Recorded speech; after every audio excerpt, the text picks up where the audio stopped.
Saudara, calon presiden nomor urut 1 Anies Baswedan menyinggung kebiasaan masyarakat Indonesia yang menyebut Indonesia sebagai Wakanda dan Konoha di media sosial. Menurut Anies, kebebasan berpendapat kini mulai menurun. Lalu sebenarnya merevisi Undang-Undang ITE dianggap perlu atau ini hanya bagian kritik saja terhadap pemerintah? Ataukah strategi meraup suara? Kami hadirkan perbincangannya hari ini dengan sejumlah narasumber yang hadir di studio. Hari ini sudah ada juru bicara tim pemenangan nasional Anies Muhaimin. Sudah ada Kang Pipin Sopyan. Selamat pagi, Assalamualaikum Kang Pipin. Sehat ya? Sehat. Dan juga melalui sambungan Zoom kita sudah ada Wakil Sekretaris Tim Kampanye Nasional Prabowo Gibran. Sudah ada Mbak Christina Aryani. Selamat pagi Mbak Kris. Selamat pagi Mbak Adisti, selamat pagi Mas Pipin. Revisi sedikit, saya bukan wakil sekretaris. Oke. Saya juru bicara. Juru bicara tim kampanye nasional Prabowo Gibran, Mbak Christina Aryani. Oke, kita juga masih terus menghubungi ya Kang Pipin dan juga Mbak Kris ini dari anggota tim pemenangan Ganjar Mahfud, Pak Ahmad Baidowi. Kami masih menunggu konfirmasinya. Tapi saya ke Kang Pipin dulu nih. Kang Pipin, ini kan beberapa kali bahkan sering sekali ternyata Mas Anies ini mengatakan memang ada penurunan indeks berpendapat, berdemokrasi. Bahkan semalam saya menyimak dalam acara Gagas RI yang kemudian juga disiarkan oleh Kompas TV, kembali disinggung. Kemudian katanya di media sosial warganet ini bahkan menyebutnya sebagai Konoha dan juga negara Wakanda agar tidak terjerat Undang-Undang ITE kalau mengkritik. Ya betul, saya kira itu yang dirasakan. Kalau misalnya tadi kalau Valdo selalu itu kasuistik ya. Data statistik kalau kita melihat indeks demokrasi memang 25 tahun ini mengalami penurunan. 10 tahun terakhir di era pemerintahan saat ini indeks demokrasi kita menurun, indeks persepsi korupsi kita menurun, indeks kebebasan pers juga menurun. Itulah yang terjadi. Jadi kalau misalnya melihat itu sebagai sebuah data statistik saja, kemudian kita lihat bagaimana kasus-kasusnya. Contoh kasusnya? Banyak kasus misalnya, Melki, ketua BEM UI misalnya. Bagaimana dia misalnya mengkritik tentang kebijakan pemerintah, tentang keputusan MK misalnya. Tiba-tiba dia, keluarganya dan gurunya didatangi oleh oknum aparat hukum misalnya. Bagi seorang Melki, saya sama-sama dari UI ya. Kami terbiasa kalau misalnya karena kita punya idealisme, maka kita terus lawan. Meskipun ada intimidasi. Tapi banyak jutaan orang, mahasiswa, mereka takut kalau berekspresi, kalau dimelkikan. Jadi ada seorang misalnya Baik Nuril, ada misalnya seorang Ustazah Kingkin. Mereka korban-korban Undang-Undang ITE. Jadi saya kira apa yang disampaikan oleh Pak Anies tentang bahwa banyak kita para konten kreator yang saat ini mereka sebetulnya gerah dengan kondisi demokrasi di Indonesia ini, ingin mengkritik caranya bagaimana? Hilangkan subjeknya. Dengan mengganti apa? Dengan mengganti kata Konoha dan Wakanda. Jadi itu adalah cara cerdas para konten kreatif untuk mengkritik pemerintah agar tidak terjerat kasus korupsi atau tidak terjerat kasus pidana. Dan saya kira itulah yang kita lihat dan ke depan yang Pak Anies kenapa selalu menyuarakan itu, karena kebebasan berekspresi ini akan menjadi modal visi misi program ke depan Indonesia adil makmur untuk semua. Itulah sebetulnya kenapa yang ingin kita hadirkan adalah bagaimana kita ingin kebebasan berekspresi ini menjadi vitamin pembangunan nasional, tidak membangun dengan ketakutan yang selama ini mohon maaf, kalau demokrasi kita sehat, tidak ada intimidasi kepada aparat kalau misalnya di satu daerah dia tidak menang kubu capresnya.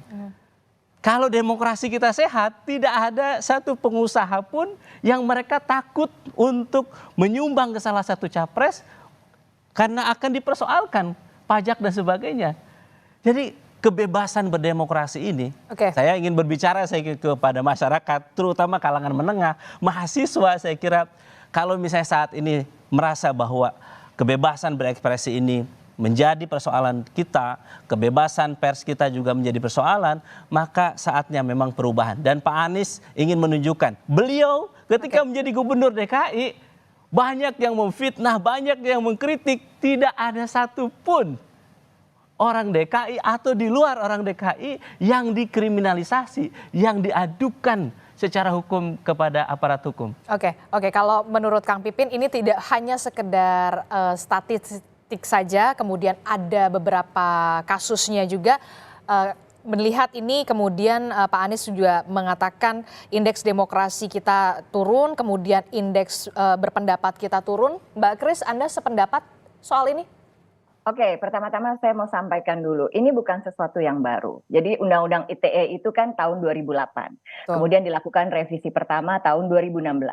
Ternyata dalam perjalanannya kerap ditemukan ya, kami di DPR RI di Komisi 1, jadi kami paham betul soal ini. Banyak juga masukan baik dari masyarakat, bahkan dari daerah pemilihan saya, Jakarta Pusat, Jakarta Selatan, juga warga setiap kali misalnya ke rumah sakit Mbak, lalu kemudian mendapatkan pelayanan yang kurang optimal. Nah mereka tuh ketakutan gitu untuk sharing di WA group dengan sahabat-sahabat misalnya, karena berpikir ada Undang-Undang ITE yang kemudian bisa menjadi halangan ya ketika seseorang mengungkapkan pendapat. Lalu dari kalangan jurnalis juga banyak masukan-masukan ke kami juga. Kami adakan juga kan rapat dengar pendapat umum untuk menampung masukan-masukan. Tadi diangkat juga kasus baik Nuril ya, waktu itu di NTB di Lombok, itu juga salah satunya seperti itu juga. Jadi ini bukan sesuatu yang baru. Lalu sejak tahun lalu sudah dikemukakan ya, kami juga mendengar pemerintah kemudian berupaya mengatasi ini dengan mengeluarkan SKB, surat keputusan bersama. Ada 3 pihak di situ, ada Kapolri, lalu ada Jaksa Agung dan juga Menteri Kominfo. Tujuannya apa sih? Untuk memberikan guidance terkait dengan pasal-pasal di existing Undang-Undang ITE yang dirasakan menimbulkan perbedaan pemahaman, menimbulkan multitafsir seperti itu. Nah ini berjalan, tapi kemudian masyarakat juga tetap ingin ya agar tidak ada lagi lah perbedaan pendapat, sehingga undang-undang juga kan dirasakan kedudukannya dalam hierarki. Peraturan perundang-undangan kita kan ada di bawah SKB, di bawah undang-undang gitu. Jadi pasti lebih prevail yang undang-undang. Sehingga kemudian digagaslah revisi Undang-Undang ITE sejak surpresnya itu diterima DPR RI tahun lalu Mbak. Dan pembahasan sendiri di Panja itu dimulai sejak November.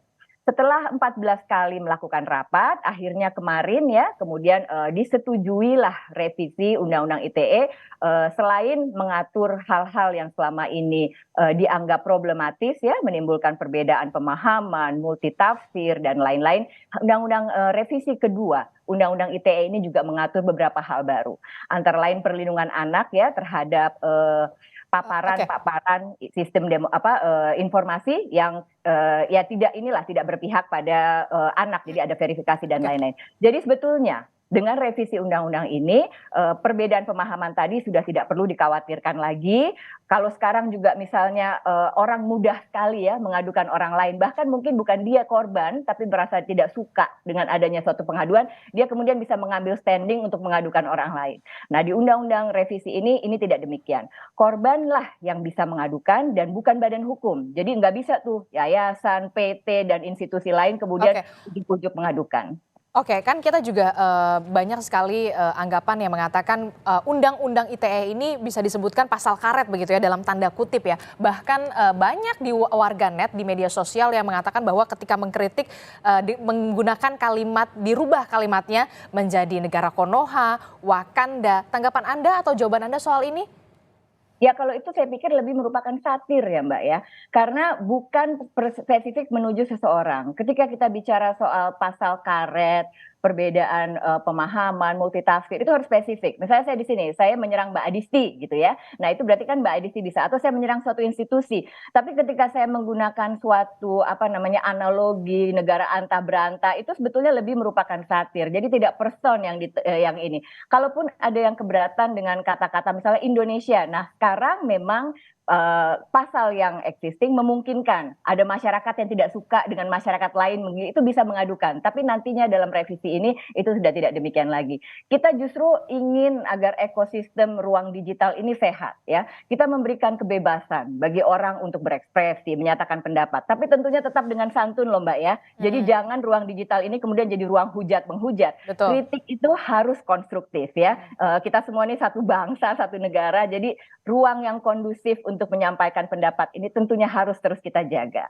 Oke, kritik memang tetap harus di apa ya, bisa yang membangun begitu ya, kritik yang membangun. Betul. Tapi kalau kata Mbak Christina tadi, ini bukan hal baru sebenarnya Kang Pipin. Ya, saya kira revisinya kan belum disahkan di paripurna ya. Jadi masih belum final ya, dan saya kira setelah hampir 10 tahun pemerintahan ini berjalan dan kita sudah merasakan korbannya banyak, tapi perubahannya baru bisa dilakukan di akhir pemerintahan.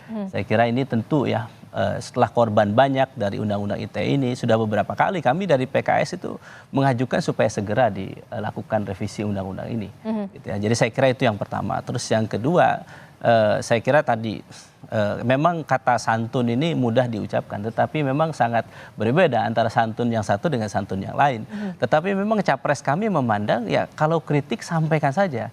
Urusan yang memberikan kritik mau santun atau tidak, memang yang penting sampai pesannya itu. Jadi memang kebebasan berekspresi ketika dibatasi dengan kata santun, maka memang disitulah memang orang tuh punya standar yang beda-beda. Memang kayak kita, saya orang Sunda misalnya, ya santunnya saya memang misalnya lembut begitu. Tapi beda dengan di daerah lain, misalnya lebih keras gitu. Jadi saya kira poinnya yang ingin saya sampaikan adalah bahwa ketika kita ingin perubahan ke depan ya, saya kira kita ingin 14 Februari nanti adalah memang kita ingin pemilu yang menggembirakan, riang gembira. Saya setuju. Tapi jangan sampai di belakang kata itu intimidasi terjadi kepada aparatur sipil negara, kepada aparat penegakan hukum, kepada para pengusaha, sehingga mereka tidak bebas untuk mengekspresikan bahwa mereka itu sebetulnya ingin mendukung calon A misalnya, tetapi mereka tidak bisa melakukan itu karena ada intimidasi. Jadi sekali lagi saya kira demokrasi kita sehat kalau apa yang di depan, panggung depan dan panggung belakangnya sama. Jangan berdramaturgi. Saya kira tentu saya kira berharap ya, mudah-mudahan kita melihat ya bagaimana kita berharap hukum itu menjadi panglima. Kekuasaan itu diatur oleh hukum, bukan hukum. Bukan kekuasaan itu diatur oleh hukum, bukan hukum yang diatur oleh kekuasaan. Saya kira fenomena keputusan MK sekali lagi menunjukkan bahwa segala sesuatu politik ini kalau memang sudah tidak normal, maka yang akan terjadi chaos. Dan kalau publik saat ini tidak berani menyampaikan pendapatnya, maka 14 Februari. Maka kenapa kami sampaikan karakteristik pemilih Amin mayoritas adalah merahasiakan pilihannya. Tetapi survei melihat bahwa ternyata mereka akan menentukan pilihannya di 14 Februari nanti di TPS. Oke, Mbak Kris, tadi kan disebutkan kata Kang Pipin, kenapa baru sekarang ya setelah di akhir-akhir pemerintahan setelah 2 periode baru akan ada merevisi Undang-Undang ITE ini. Kalau menurut Anda sebagai juru bicara pemenangan Prabowo Gibran, dari Prabowo Gibran sendiri sebenarnya pasti tidak anti kritik atau seperti apa? Ya Mbak, di sini kan negara demokrasi ya, jadi kritik itu asal konstruktif ya oke. Tapi makanya ini PKS juga ada di dalam panja Pak Pipin ya, jadi juga ikut pembahasan dari awal. Nah, yang perlu dipahami adalah yang kita tangkap ya, seringkali pasal karet ini kemudian dipakai sebagai alat, misalnya antara masyarakat juga bisa. Satu orang tidak suka dengan orang lain, lalu menganggap, oh ini saya dicemarkan nama baiknya, lalu diadukan dan lain-lain. Nah inilah yang terjadi juga di masyarakat ya. Sehingga kita anggap ini harus diperbaiki. Jangan kemudian satu pasal dalam undang-undang ya, yang tadinya tujuannya adalah bagus. Nggak pernah Mbak, ada legislator bikin undang-undang yang kemudian agar bisa menimbulkan masalah di tengah masyarakat, itu pasti bukan menjadi tujuan ya. Tapi ketika terjadi suatu ekses dari perumusan kata, dari narasi, nah itu fakta yang harus segera diperbaiki. Dan revisi ini kan pertama dimulai, merevisi undang-undang itu bukan seperti membalikan tangan. Ada 9 fraksi di dalam DPR RI. Untuk mendapatkan kesepakatan di antara mereka aja itu menjadi satu hal. Lalu kemudian kita harus duduk dengan pemerintah juga. Lalu setiap komisi di DPR RI hanya bisa membahas satu undang-undang dalam satu masa. Jadi ketika ada undang-undang lain, kami waktu itu sibuk dengan undang-undang pelindungan data pribadi yang juga memakan waktu. Nah ini jadi harus selesai satu dulu, baru kita bisa move on. Itu memang suatu pakem ya yang ditetapkan di DPR DPR RI agar semua bisa fokus kepada undang-undang yang Mbak sedang Christine dibahas. lupa saya kira. Gimana? Mbak Christine lupa bahwa Nah, saya bicara pemerintah, soal Komisi 1, betul, ini lagi giliran betul, saya sebentar ya. saya Jadi tunggu setuju. dulu Pak Pipin, Oh nanti ada baik, giliran baik, Anda. saya lanjutkan, Oke? silakan. Nah, satu hal lagi Mbak, kita kan juga tidak ingin kemudian orang tetap bisa saling memfitnah atau apa ya. Jadi kita tentukan juga dalam revisi ini bahwa ketika seseorang menuduhkan sesuatu hal, tapi kemudian dalam perjalanan tidak bisa dibuktikan, maka orang yang dituduh tadi juga bisa Melapor balik. melaporkan yang bersalah tersebut atas fitnah. Jadi ini sebetulnya untuk menjaga sehatnya iklim, Mbak. Jangan sampai kemudian ada saling lapor lagi. Jadi orang tuh sebelum melaporkan Oke. juga dia harus berpikir keras. Apakah saya punya dasar yang cukup? Apakah saya memang benar-benar dirugikan? Seperti itu. Jadi itu yang kita harapkan nanti paripurnanya ini kira-kira minggu depan ya. Jadi persetujuan tingkat 2 dan setelah itu 30 hari jika tidak diundangkan maka otomatis berlaku sebagai undang-undang. Oke, rapat paripurna akan berlangsung pada pekan Saya ingin nambahkan bahwa Mbak Christine memang menyampaikan proses yang lumayan kompleks di DPR RI, tetapi Mbak Christine lupa bahwa Presiden itu punya Perpu. Jadi punya hak otoritatif untuk melakukan perubahan undang-undang kapanpun, tanpa harus misalnya nanti konsultasi, nanti setelah disahkan baru bisa diajukan ke DPR. Jadi saya kira disinilah ya, kalau memang goodwill ya, itikat baik pemerintah kita sejak awal misalnya melihat bahwa banyak korban-korban yang terjadi, maka bukan dengan partikular approach, tapi memang melihat undang-undang ini bermasalah, maka Perpu bisa dikeluarkan begitu. Dan seharusnya memang kalau menurut Anda memang harus ada peran dari Presiden juga. Kalau katakan PKS kami hanya 58%, sangat minim ya. Tapi kalau misalnya mau cepat, leadership di sini sangat penting. Makanya kenapa Pak Anies yang berbicara, beliau sebagai calon presiden, maka dia akan merubah, bukan dengan cara misalnya sekedar mengajukan ke DPR, tetapi beliau bisa menggunakan Perpu itu. Jadi menurut saya goodwill ya, ketika kita melihat banyak proses ini sangat rumit di DPR, kemudian tidak membalik sebelah tangan, maka kita punya presiden di mana Presiden SBY bisa melakukan perubahan terhadap undang-undang pilkada waktu itu, padahal sudah disepakati di DPR, tetapi Perpu diturunkan, maka itu terjadi. Itulah yang kita harapkan sebetulnya. Ketika pemerintahan saat ini melihat undang-undang ITE ini menyebabkan banyak korban, maka Perpu diturunkan, maka perubahan itu yang terjadi. Itulah maka Anies Baswedan mengusung perubahan untuk persatuan. Oke.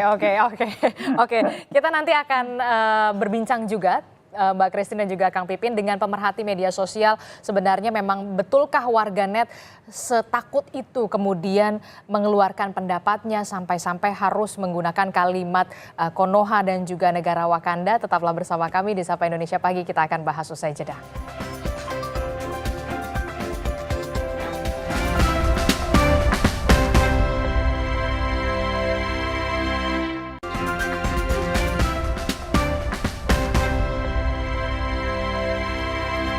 Terima kasih Anda masih bersama kami di Sapa Indonesia Pagi. Saudara, melanjutkan diskusi kita di pagi hari ini. Sudah ada Kang Pipin Sopyan di studio dari juru bicara tim pemenangan Anies Mohaimin, dan juga ada Mbak Christina dari juru bicara tim pemenangan Prabowo Gibran, dan juga ada pemerhati media sosial Mas Enda Nasution telah bergabung bersama kami. Kita masih membahas soal bagaimana calon presiden nomor urut 1 Anies Baswedan yang kemudian membahas soal kebebasan berpendapat, kemudian juga indeks demokrasi yang kemudian menurun. Saya langsung ke Mas Enda dulu sebagai pemerhati media sosial. Apa yang Anda baca ini di media sosial? Karena kita melihat warganet ketika ingin mengkritik pemerintah begitu ya, menyebut mengganti kalimat dengan kalimat negara Konoha, Wakanda untuk menghindari jeratan undang-undang ITE. Apa yang bisa Anda jelaskan soal ini, Mas Enda? Iya.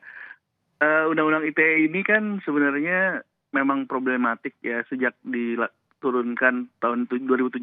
Tadi yang disebut sama Mbak Christine Prita Mulesari itu saya dan teman-teman tuh yang membela waktu itu dengan Koen Keadilan Prita tahun 2009 ya. 2007 tadi 2009. Memang kemudian muncul revisi yang pertama sudah ada lebih baik. Kemudian sekarang saya baru baca juga ada revisi lagi. Saya rasa harusnya lebih baik lagi. Nah, kalau bicara soal kebebasan berekspresi, memang ada apa ya, di satu sisi orang jadinya lebih aware tentang undang-undang ITE. Tapi kalau saya cermati biasa yang paling banyak kemudian jadi problem adalah justru intimidasi horizontal gitu. Jadi antara sesama warga masyarakat.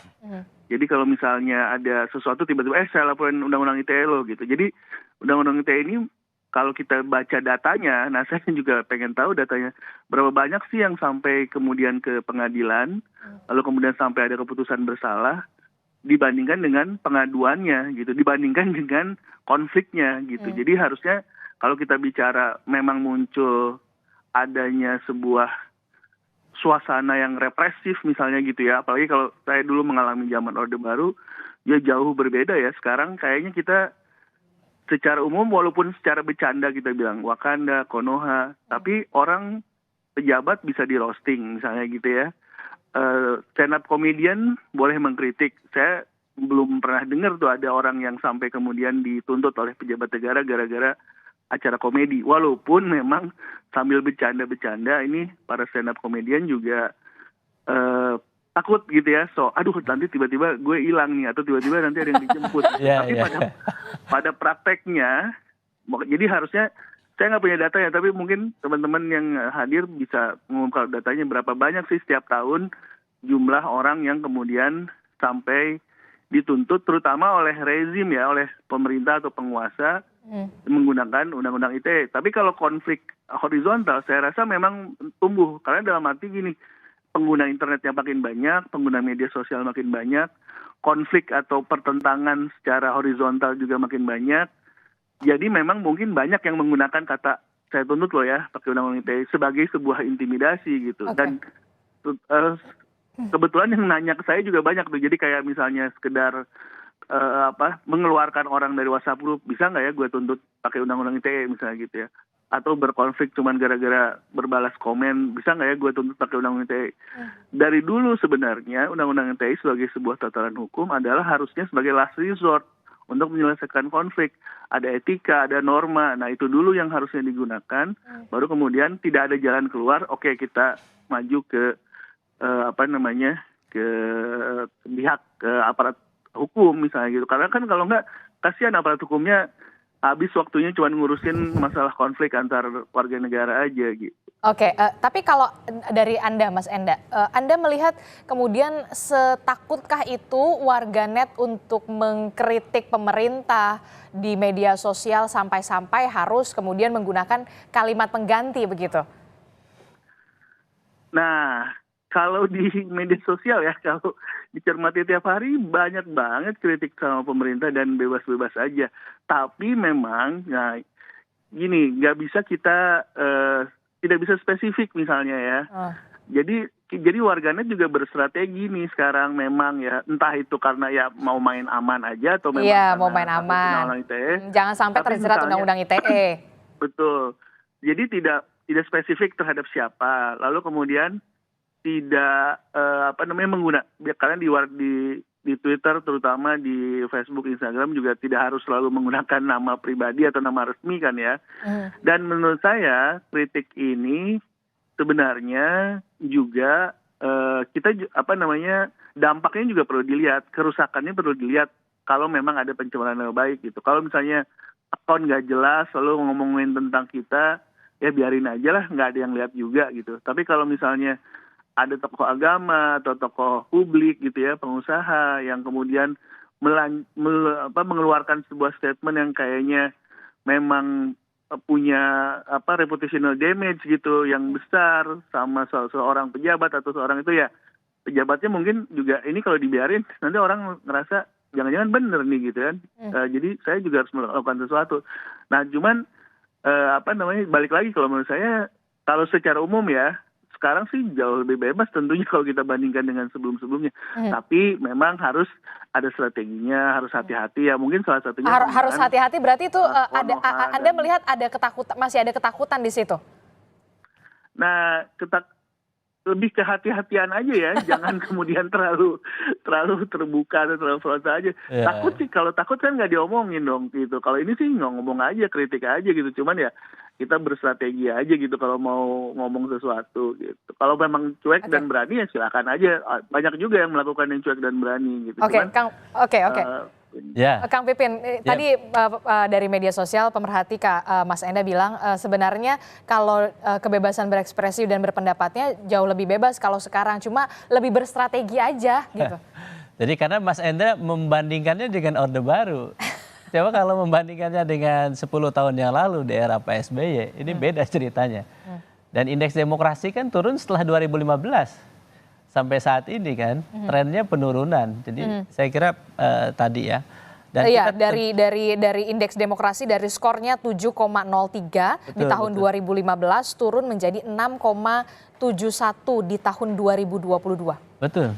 Indeks demokrasi turun, indeks persepsi korupsi turun, indeks kebebasan pers menurun, dan di dalam indeks demokrasi itu ada indeks kebebasan berpendapat di situ. Jadi makanya bagi kami ya melihat fenomena saat ini, ya undang-undang ITE kenapa baru dirubah sekarang? Mungkin selama ini menguntungkan juga para penguasa. Jadi kami tahu kok banyak contoh-contohnya. Haris Azhar sekarang juga undang-undang ITE. Kemarin saya sampaikan Ustazah Kinkin juga ketika mengkritik undang-undang Omnibus Law menjadi korban ITE juga gitu. Jadi saya kira ini goodwill ya. Saya kira maka apa yang akan dilakukan oleh Amin ke depan? Ada 3 hal. Pertama adalah mewujudkan hukum yang adil, transparan, dan mengayomi. Ini yang akan concern beliau adalah itu. Jadi memberikan nanti bagi masyarakat miskin, rentan, diberikan perlindungan hukum gratis di situ. Yang kedua adalah memberantasan korupsi, kolusi, dan nepotisme. Ini yang paling bahaya saat ini. Amin sangat melihat bahwa ada saat ini di mana dia regulator, dia juga eksekutor.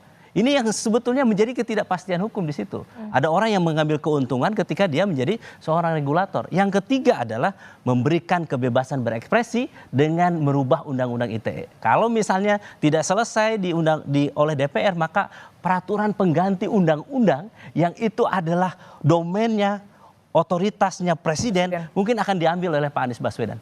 Jadi disitulah menurut saya leadership ketika atasnya beres punya pikiran yang untuk menyelamatkan, untuk mengayomi masyarakatnya, maka leadership itulah yang dibutuhkan, maka Pak Anies akan mengambil itu. Oke, itu kalau dari tim Amin. Kalau dari timnya Prabowo Gibran, Mbak Christine, silahkan. Ya Mbak Adisti, kayaknya tidak ada ya seorang capres yang salah satu visinya ada ketidakadilan hukum bagi semua, nggak ada. Jadi ini sesuatu yang sangat-sangat common ya, sangat semua pasti sama. Kita ingin keadilan di mata hukum, kita ingin iklim yang kondusif dan lain-lain. Tapi saya tertarik untuk menanggapi apa yang disampaikan tadi ya, Mas yang memang menjadi seorang pemerhati media sosial, bahwa faktanya sekarang di media sosial itu kritik ya berjalan dengan baik-baik saja gitu ya, semuanya juga bisa menyampaikan pendapat dan lain-lain. Tapi yang saya garis bawahi tadi justru ada konflik atau intimidasi antar sesama warganet. Jadi horizontal. Dan saya senang karena berarti problematika ini sudah bisa kita address dengan narasi yang kita rumuskan dalam revisi kedua Undang-Undang ITE ini. Tidak bisa main asal lapor kecuali memang dia yang dirugikan. Kalau ternyata main asal lapor tidak bisa dibuktikan, dia bisa kena tuntut balik untuk fitnah dan lain-lain. Jadi sepertinya problematika real yang saat ini dihadapi oleh masyarakat khususnya di ruang digital, karena itulah spesifik yang diatur melalui Undang-Undang ITE, bisa kami address dengan revisi yang akan disahkan dalam waktu dekat ini. Semoga menjawab ya Mas Pipin. Siap. Oke, nah itu kan kalau di Mbak Christina, itu kan kalau di media sosial gitu ya. Tadi juga dicontohkan sama Kang Pipin soal Melki yang dari BEM UI kemudian setelah mengkritik pemerintah kemudian ada dugaan mendapatkan intimidasi keluarganya. Jawaban Anda soal ini? Apakah Prabowo Gibran menjamin tidak akan terjadi? Kalau untuk yang tidak di dalam ruang digital, maka kita akan menggunakan KUHP, Mbak. Which is ya udah ada sekarang ya, yang masih yang lama, tapi 2 tahun lagi akan berlaku KUHP baru. Jadi sekarang salah satu problematika, Mbak, adalah ancaman hukuman. Ketika ancaman hukumannya di atas 5 tahun, maka polisi bisa langsung menahan seseorang. Nah, bagi seseorang untuk ditahan itu pasti kan juga tidak ini ya, tidak nyaman dan lain-lain. Nah, sekarang untuk pencemaran nama baik, revisinya itu sudah diturunkan. Bukan lagi 5 tahun, jadi kalau untuk di ITE itu 2 tahun, ini juga menyesuaikan di KUHP baru, sehingga tidak bisa main asal tahan saja. Ini seharusnya juga sudah bisa menghilangkan ya beberapa problematika main asal lapor karena bakal langsung tahan. Jadi kalau misalnya mau kemudian eksesnya ditarik kemana-mana, ini seharusnya sudah bisa sedikit mereduksi pastinya untuk itu. Dan saya yakin ya Pak Prabowo beliau juga peduli sekali soal penegakan hukum dan lain-lain. Kita lihat aja di apa namanya selama ini ya yang berjalan untuk aparat TNI dan lain-lain itu semua berjalan dengan optimal. Oke, soal dugaan intimidasi? Dugaan intimidasi itu harus dibuktikan ya Mbak ya. Jadi kalau misalnya ini harus dibuktikan, jadi kita lihat saja proses hukum, kita tidak bisa masuk ke situ ya, karena kan kita harus lihat siapa sih yang melakukan, apakah betul terintimidasi, seperti apa dampak yang ditimbulkan, ini pertanyaannya lanjutannya akan banyak. Oke, terakhir saya ke Mas Enda ya. Mas Enda masih bergabung? Siap, masih Mbak. Iya, Mas Enda, dari segi pemerhati media sosial, evaluasi apa yang kemudian harus dirubah begitu, jangan sampai kemudian ada baik itu di media sosial, warganet bisa berekspresi walaupun memang harus tetap kritik yang membangun, kritik yang santun begitu. Apa yang kemudian harus dievaluasi di sini? Oh iya, by the way ini mewakili nomor 1 dan nomor 2, nomor 3-nya saya berarti ya kalau gitu ya. Ya boleh lah. Mas pemerhati. Bukan mewakili pemerhati media sosial ya. Silakan. Jadi sebenarnya, nah gini, tadi saya juga mencermati soal indeks demokrasi ya. Jadi salah satunya mungkin, mudah-mudahan ke depan akan lebih baik sih. Yang terjadi memang bukan intimidasi, tapi juga ada kayak semacam keengganan orang untuk berdiskusi secara terbuka karena memang kemarin tuh sangat terpolarisasi gitu. Terpolarisasi dalam arti either kamu pendukung pemerintah atau kamu mengkritik pemerintah gitu. Dan masing-masing tuh diserang dalam arti ya mungkin dengan buzzer dan lain sebagainya ya. Sehingga males gue kritik-kritik. Bukannya intimidasi mungkin tidak secara fisik, tapi justru diintimidasi secara online juga, dibully, bahkan di-doxing gitu ya, dicari datanya. Nah itu yang kemudian bikin akhirnya orang enggan, dan saya rasa itu yang menurunkan indeks demokrasi. Jadi yang lucu, jadi sebenarnya ancaman terhadap kebebasan berekspresi itu tidak resmi ancaman dari pemerintah secara langsung, tapi ada seolah-olah kayak badan-badan atau ada kayak orang-orang tertentu yang kemudian membuat kita jadi malas untuk berdiskusi secara terbuka karena nanti dianggap lu anti pemerintah lo ya, lu anti ini. Yang lucu kan sebenarnya adalah kemudian ini yang kemarin oposisi dan rezim pemerintah kan bersama nih ya sekarang gitu ya. Nah jadi bingung nih sekarang sebenarnya di harapan Anda dari pemerhati media sosial jangan sampai kemudian ada polarisasi semacam itu. Nah jadi menurut saya narasinya sekarang udah benar ya. Hampir semua capres-cawapres bicara soal kita harus tenang, kita harus santai, kita harus happy. Saya rasa itu juga berresonansi ke para pendukung di sosial media lah. Tapi ya juga yang nggak kalah pentingnya, saya rasa siapapun yang jadi capres-cawapresnya dan nanti terpilih juga harus memperhatikan soal literasi digital. Jadi tidak cukup nih sosial media dibuat aja sebagai alat untuk kampanye, dibuat aja sebagai alat untuk kemudian mengirimkan pesan dan lain sebagainya, tapi juga harus dibangun dan ada pendidikan secara sistematis terhadap netizen ini. Bagaimana sih norma etikanya untuk berdiskusi secara sehat, secara terbuka, dan kalau bisa memang bertukar pikiran. Kalau sekarang jadinya cuma saling serang-serang aja, tapi juga nggak ada hasilnya gitu jadinya. Jangan kemudian saling serang, kemudian juga harus ada edukasi soal literasi digital juga. Itu yang kemudian menjadi harapan kita bersama Kang Pipin dan juga Mbak Christine supaya kemudian tidak hanya warga yang di dalam dunia nyata juga punya kebebasan berekspresi, kebebasan berpendapat, mengkritik pun kritik yang membangun dan juga kritik yang santun. Semoga tidak ada lagi buzzer bayaran ke depan. Oke, baik. Terima kasih Mbak Christine, Kang Pipin, dan juga Mas Enda telah bergabung bersama kami. Terima kasih semuanya. Sehat-sehat selalu. Terima kasih. Assalamualaikum. Waalaikumsalam warahmatullahi wabarakatuh.